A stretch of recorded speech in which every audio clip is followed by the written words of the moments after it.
Today's Tools in 10, I will be giving an overview of how to administer the brain-friendly reading nonsense word phonics screener.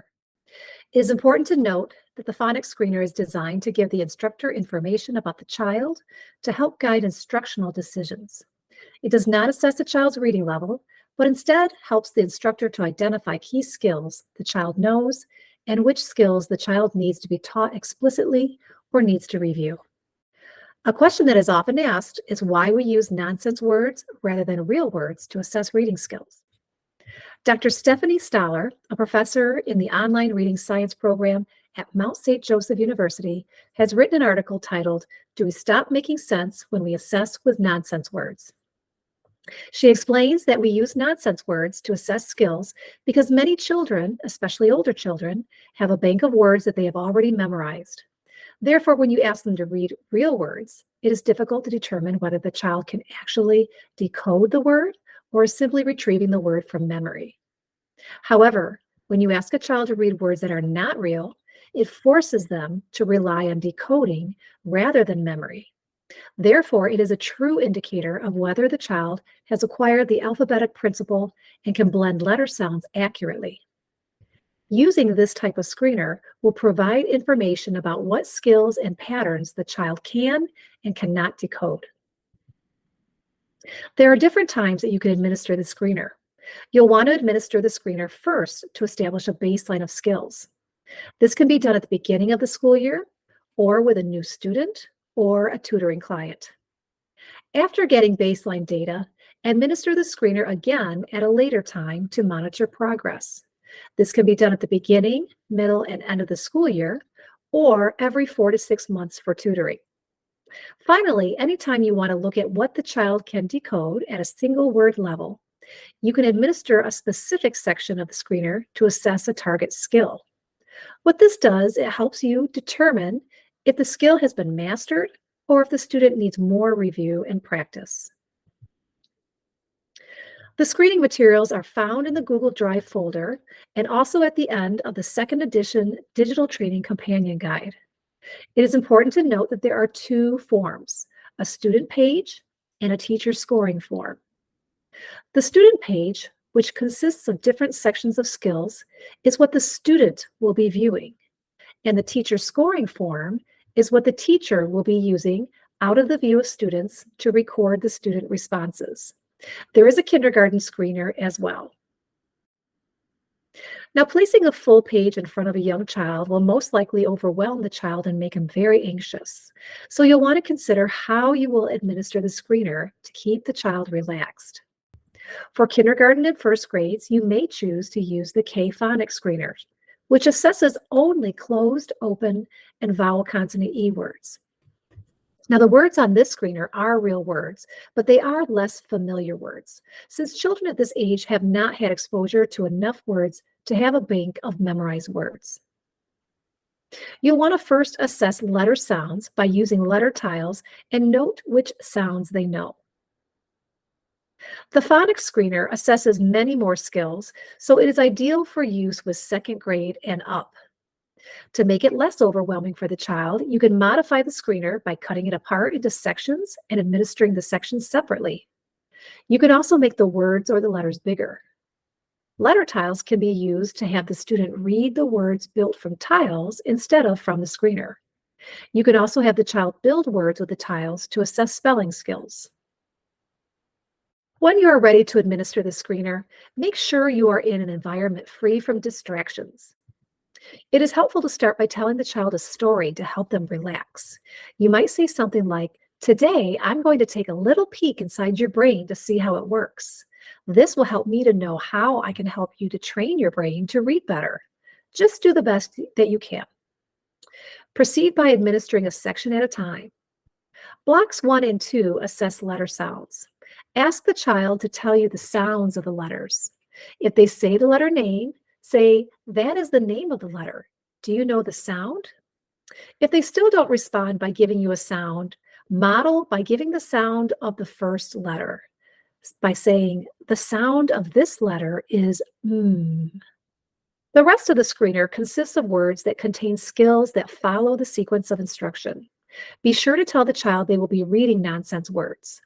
and continue administering a section at a time. If a child misreads 5 or more words in a block, is frustrated, or is noticeably guessing, stop assessing in that section. It may be helpful to take a break in between sections as needed. When marking the teacher form, consider using a clipboard and hold it close to you as you mark so that you are discreet and the form is out of the student's view. Only mark errors.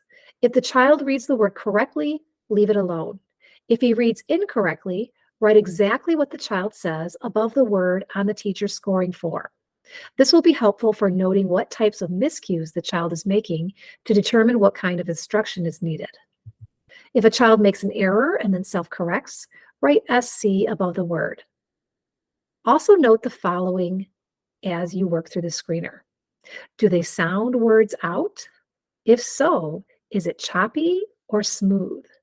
Are they able to blend accurately, but not smoothly? Are they guessing? Is there a pattern of miscues? All of this information will help you determine how skilled the child is with reading words with different patterns. For example, if a child sounds out each letter in a word slowly and says each sound accurately, rather than reading the word smoothly as a whole, it tells you the child doesn't have automaticity with that skill or pattern at the single word level and needs repetition work to develop automaticity. Also keep in mind that if a child misreads most of the words in one particular section, you can still administer a different section with a different skill to get more information about what they know and what they don't know. Many students have gaps in their learning. We can't assume that if they struggle with one section, that they're going to struggle or not be able to do any of the other sections. For example, a child may struggle with vowel consonant E words, but do much better with bossy R words. So use your best judgment when deciding to continue or stop the assessment. Now let's take a look at the screener, some different ways you can administer it, and how you might mark the form as you administer the sections. So here we have the student page, and I'm going to show you some different ways that you can modify presenting the screener to the student. The first way is you can just take another piece of paper and you can cover and just expose one section at a time and have the student tell you the sounds of the letters, and then expose another section and continue that way, just one section at a time. Another way is you can take the screener and you can cut it apart. And you can present each of the sections one at a time that way. So you have your letters, letter sounds, and you have your words, and so on. If you think your child needs enlarged letters, you can enlarge the print. You can also write individual words on individual cards and have them read that way. And finally, you can take the words from the screener and fill them with your letter tiles and have the students read them from the letter tiles. So those are different ways that you can modify how you present the screener. Now let's take a look at the scoring form. This is the latest scoring form, and you can see that you have a section here on the left, 3 different scoring periods for beginning, middle, and end of the school year. In the middle, you have your skill areas. And then on the right-hand side, it gives you instruction on where to start in the program if the child is not proficient in the skill. And we want children to be proficient with a 100% accuracy with letter sounds and at least 80% accuracy with the words. Now, when you're marking, you're going to mark incorrect responses only and write exactly what the child says. So if we're doing letter sounds and maybe they said N for M, they said T correctly, they may have said Z for S, maybe they didn't know R, so I'm going to circle it. And we're going to keep going like that. And if they say it correctly, we won't mark anything. For letters that have more than one sound, like G and S, you can ask them if they know the other sound. So let's say the student said J, and you could say, well, do you know the other sound that this letter makes? And if they know it, you can mark that they know it, G, and mark that they know it. Same for the letter S. So you're going to continue with the words the same way. And just maybe they said lid for lib, Han, they read correctly. Maybe they said vab and then self-corrected and said vab. So we're going to mark self-correction. Maybe for these words here, maybe they said myth instead of mife. Maybe they said tad instead of tade. I mean, you can mark how it makes sense to you as you go along. And then also note, maybe for these words, they did letter by letter. It was very choppy. So you're going to want to make little notes as you go along. On the back, we have a vowel team section here, and some of these vowel teams have more than one sound. So if a child reads the word with any of the correct sounds, it is correct. This word could be read as bleeth, it could be read as bleth, and it also can be read as blaith. So if they read any of those sounds of those vowel teams with the correct sound, you mark it correctly. And you may also just write above how they pronounced it. That might just give you a little more information. So EA, OO makes two different sounds. OU makes two different sounds. There's just a few. IE can make two different sounds. So a few of them. And then finally, we have this optional section here, vowel sound changes and reading words with similar spellings. So that is an option if you want to assess whether a student is able to go in between the different vowel sounds and read very similar words with just a minor difference with the vowel sound. That would be a good section to assess. Same with these words down here, very similar.